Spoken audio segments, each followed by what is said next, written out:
every night there would just be the wails of death and people who were dying.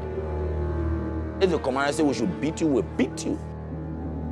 They wanted to catch him and kill him. If my mom hadn't come out at that point, basically my burial ground would have been right here.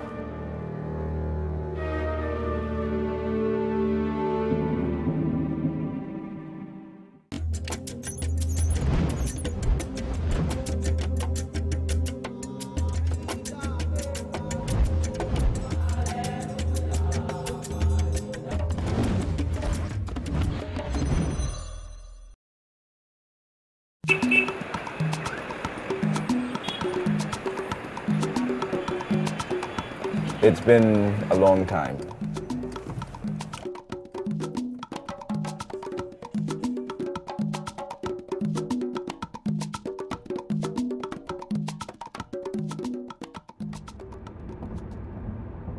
Kimmie Weeks is tracing his way back to his childhood.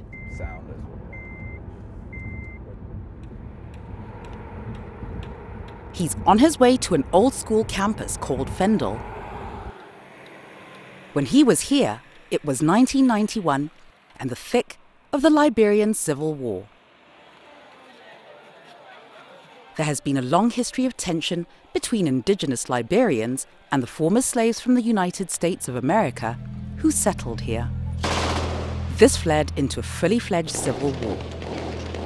Well, our home had been taken over by the rebels.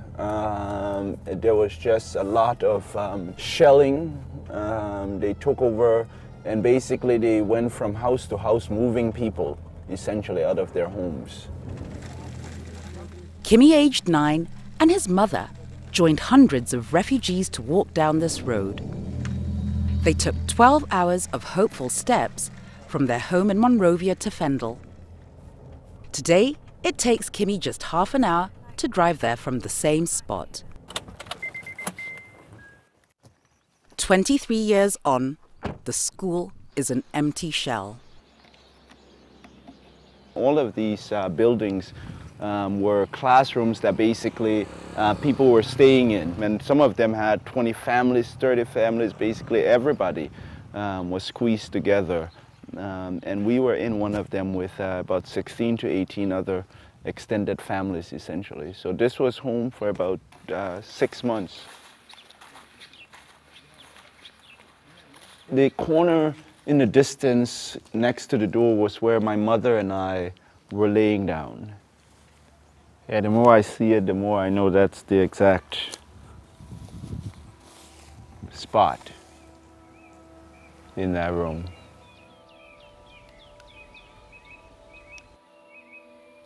The refugees were dying every day from sickness and starvation.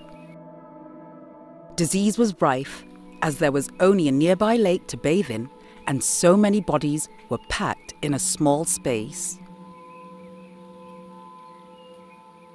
Those who survived illness were at risk of being raped or killed by soldiers. There would just be the wails of death and people who were dying, mothers who were losing their children. It was just intense, very, very intense. And now it's an empty building, but even the grounds around us, lots of people are buried here who just simply didn't make it. So. None of the refugees was strong enough to dig graves, so they tossed dead bodies onto the fields surrounding the classrooms. What Kimmie didn't know when he arrived was that he would walk away with his biggest lesson.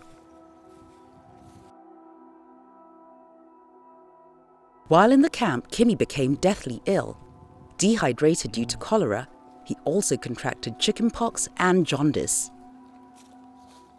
He saw no doctor or nurse and was administered no medicine except for a few herbs. He fell unconscious. There was a point that I hadn't gotten up for a long time.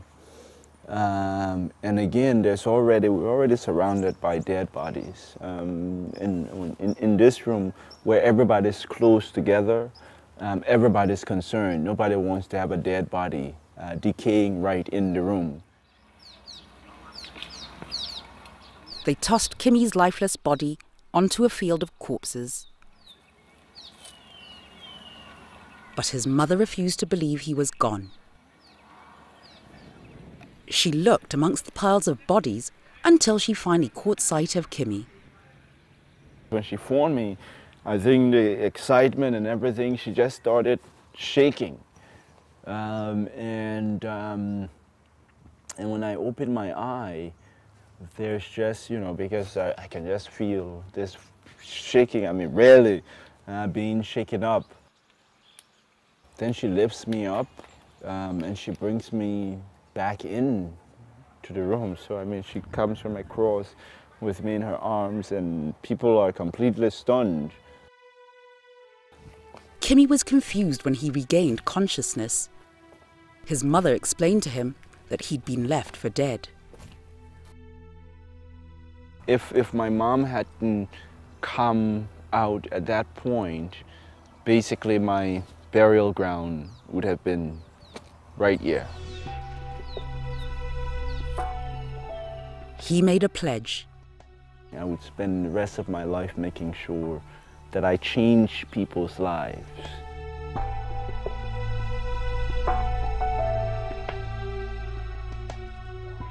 On the way to Fendall, he had seen something that remained etched in his mind like a deep scar. This was when I first saw a child soldier, the very first checkpoint we got to. And it's a kid my age who's holding a gun, essentially. And that stuck with me, just knowing there was someone this young holding a real gun. The use of children in armed conflicts dates back to before World War I.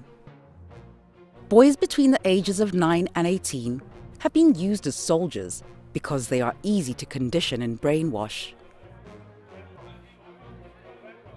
One of the 20,000 child soldiers who fought in the Liberian Civil War was Maurice Matadi.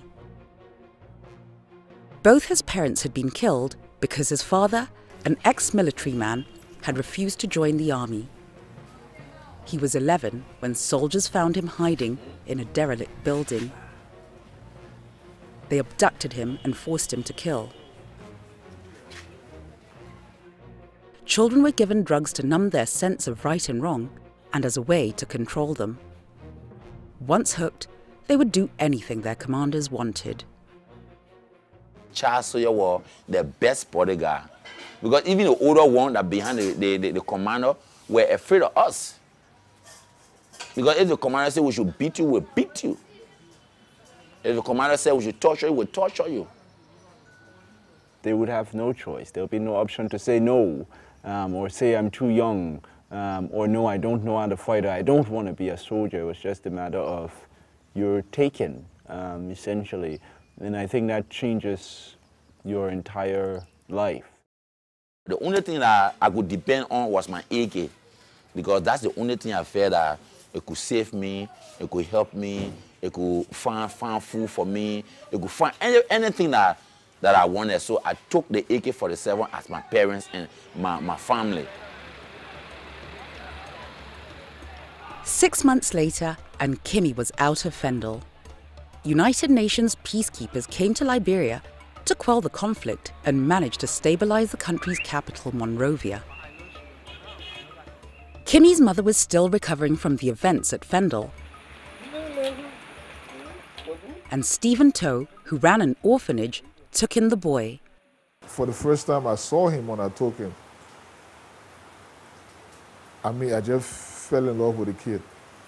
Yeah, the way he spoke to me, he was very smart, eloquent.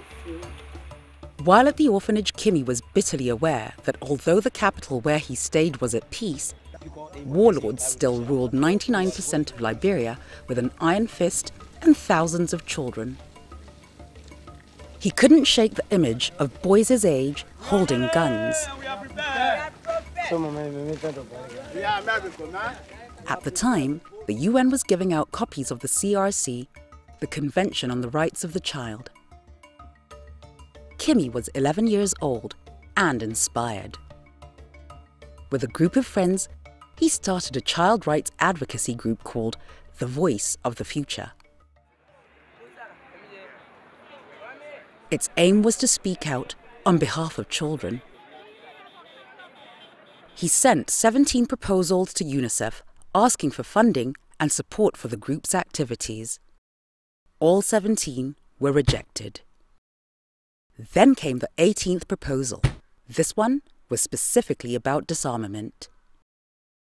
The whole idea was that we would go to the rural areas and talk to the rebel leaders, and kids would lead the fight for the disarmament of all child soldiers. Kimmie's childhood friend and neighbor, Isaac Kimmie, was one of the boys who went to meet the rebels. Kimmie went into the barracks, you know, and there was a guy with us, one of our friends, he was a child. He was actually in the army. So it was astonishing. When we reached to them, we would talk to the rebel leaders. Each of us would talk about the experiences we had and the devastating effects of the war. It was the first time children had talked to warlords about the real pains of the conflict. This is the culture in Liberia where children do not speak. But then you have children who are now willing to risk everything to meet rebel leaders, but then also come up with such powerful statements. The group of kids got the warlords to sign a petition agreeing to free their child fighters. But 15-year-old Kimmie needed the authorities to enforce it. He was finally allowed to present the petition to the Speaker of Liberia's House of Representatives. He crafted an official document he had modelled on some of the UN charters and resolutions he had read.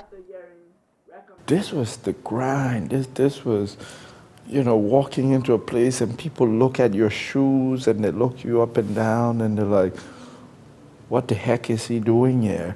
And then you stand up to talk and then the room just starts to get quieted and the old people start to turn around and they're like, wow, the children, the children are moving and shaking. I mean, those were moments that are priceless. Whereas on November 20th, 1989, the General Assembly of the United Nations, meeting in New York, adopted the Convention on the Rights of the Child.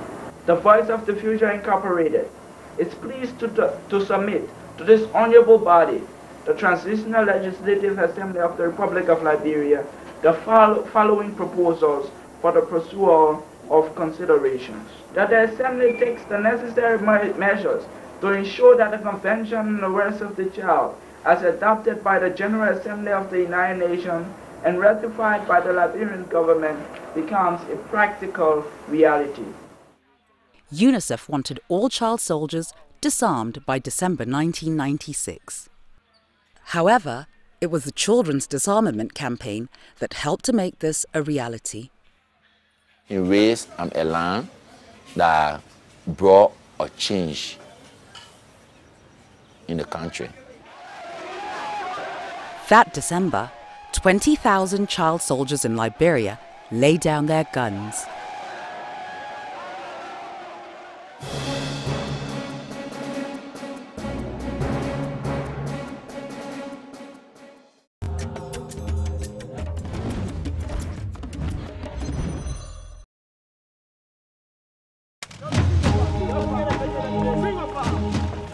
But just a year later, things took a different turn. Former rebel leader Charles Taylor was voted in as president in the first election since the war.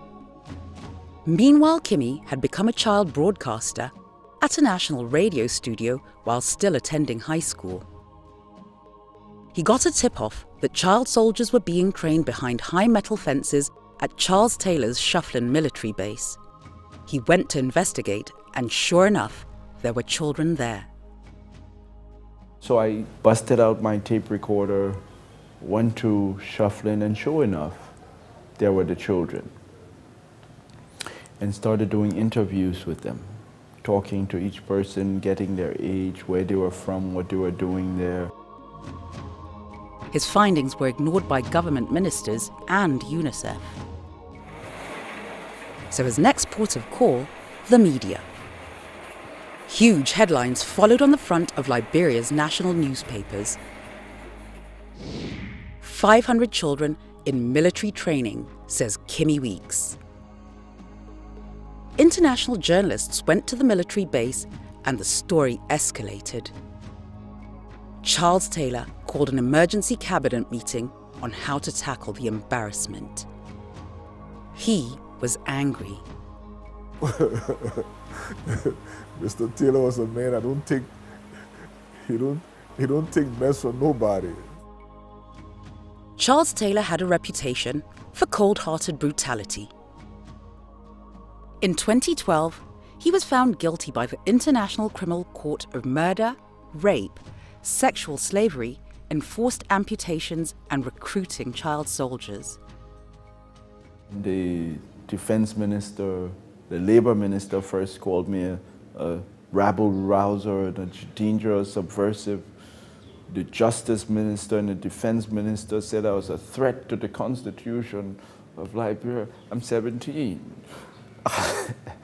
I'm a threat to the Constitution. The hunt was on. Charles Taylor sent his men to find Kimmie. They went to everyone he knew, including a close family friend and neighbor who had helped to bring him up. They wanted to catch him and kill him. That was a tough time in our life, in the history of Kimmie life. We worried as a family. All the little kids, I had a baby at the time. He was just 3 years old. I told him, I said, if anyone come here and ask you if you know Kimmie, tell them you don't know him.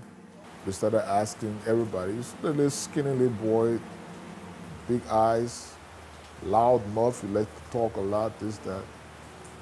Everybody said, no, no, no, no, no. When he came that day, I told him that he should run. He should run anywhere his folks would take him. That was when Kimmie left. UNICEF officials helped Kimmie to get out safely.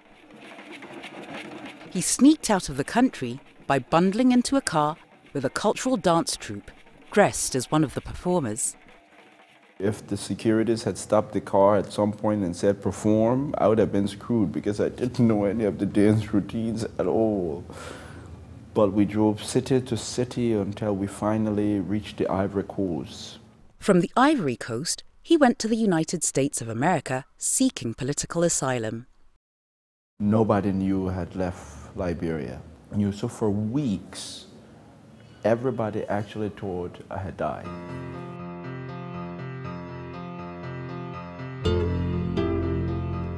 Leaving Liberia was a twist of fate for Kimmie. He went to a free government school in America where he started telling friends about life in Africa. Everybody in this school had a perception of Africa that was so skewed, was not funny. And so that set up a new path of re-educating. Kimmie started Youth Action International in 2005 as a small college-based organization to raise funds for people back home. In the meantime, Kimmie got a BA in Political Science and History from Amherst College and a master's degree from the University of Pennsylvania. I got a full scholarship to Amherst College for all 4 years and then did my master's and got a scholarship as well. So basically, my entire education in America, which was at the best universities and schools, was all free. But he topped the bill with an honorary doctorate from Amherst. Kimmie L. Weeks, class of 2005. Please come forward.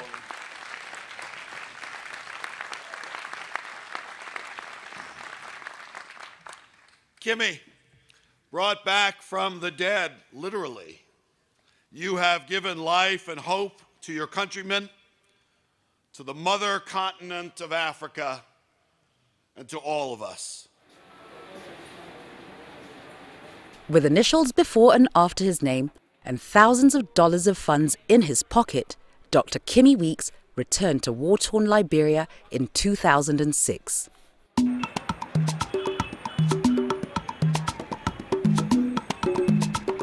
He recruited a small team to Youth Action International. So that our younger people can be... They started to hold workshops across the country, offering vocational training and counseling. Because if this man learned this computer...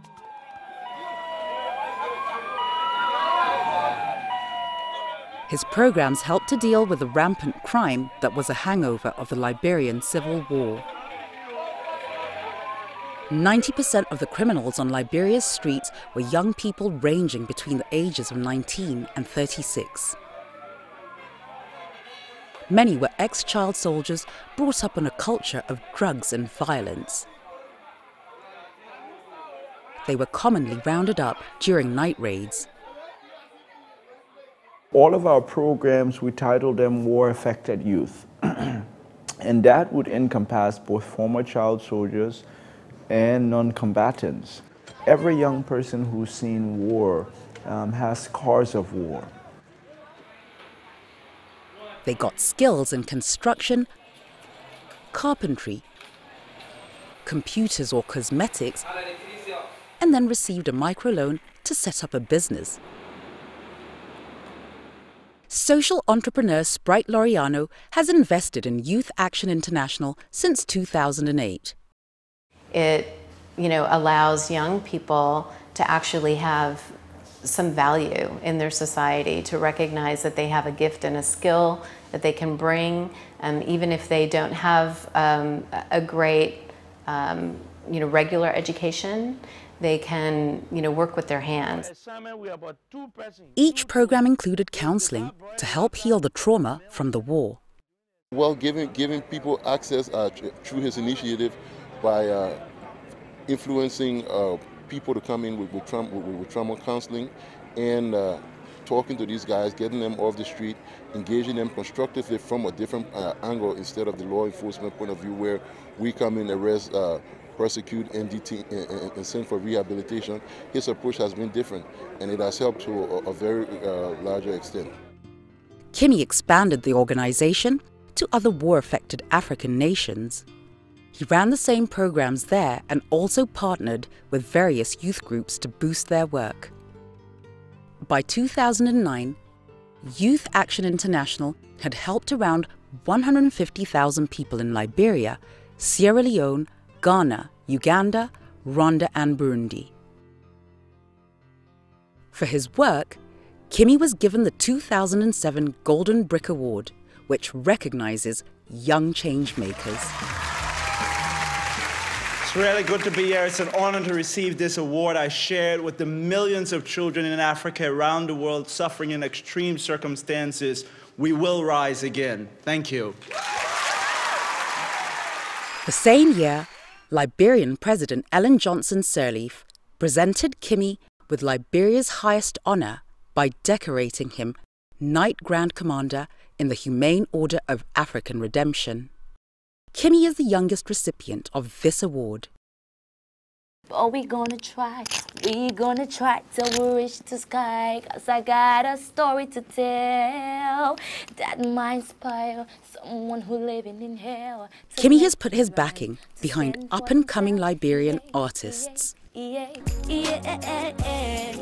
Ooh, it's my life, it's from a doctor, oh Lord, you're whatever I choose. That's my life, oh beggar. I started to hear more young musicians, and just hearing their music, hearing the amount of spirit and heart they put on it, and seeing the impact of their lyrics. In a single song, they can basically change the mindset of an entire population. Now who said, tell me now who said, that you will never be nobody, you will always be a beggar. Tell me.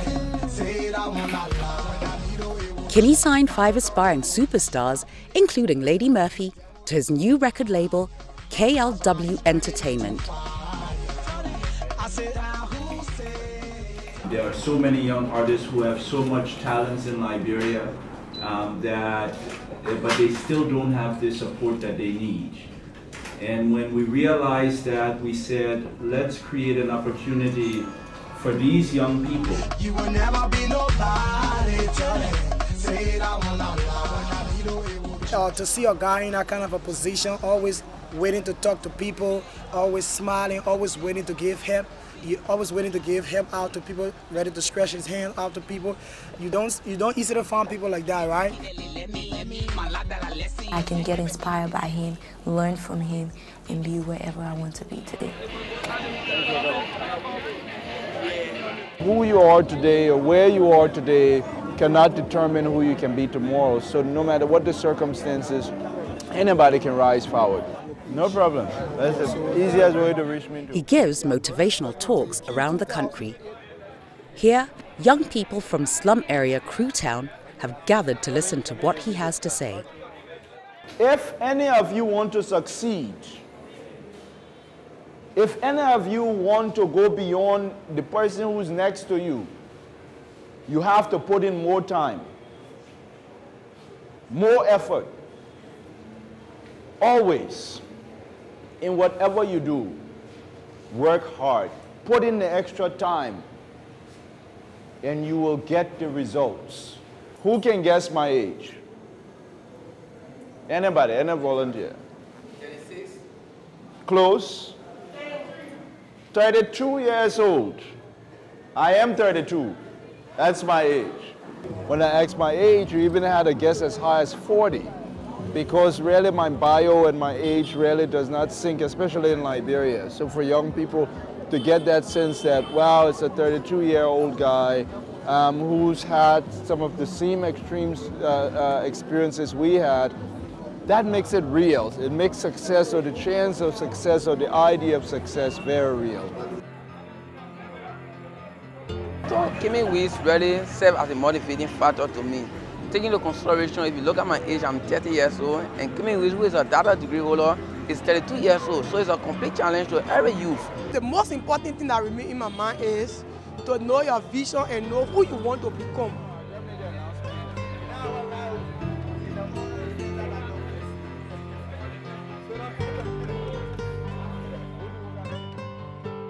Back in that refugee camp at Fendall, when Kimmie realized he had a destiny, he turned his own life around.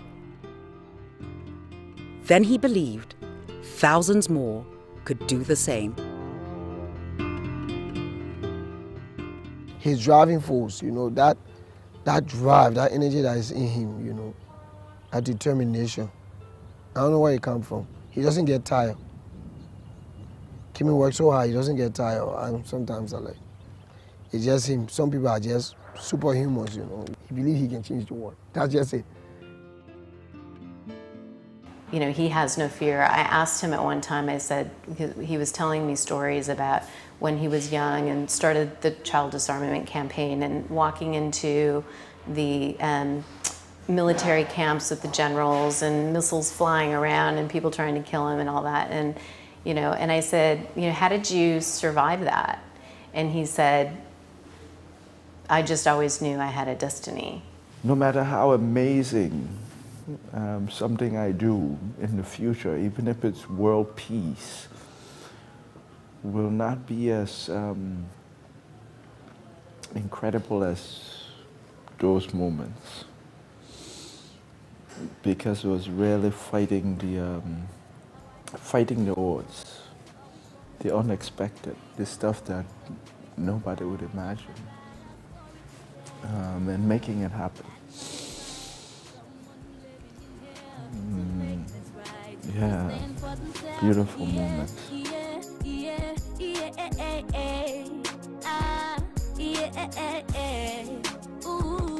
It's my life, if I'm a doctor, or lawyer, whatever I choose. That's my life, oh beggar, politician, musician. It's my life, I'll be doing the talking while I do the walking. That's my life, I don't care what they say, I'll be bravely bluffing.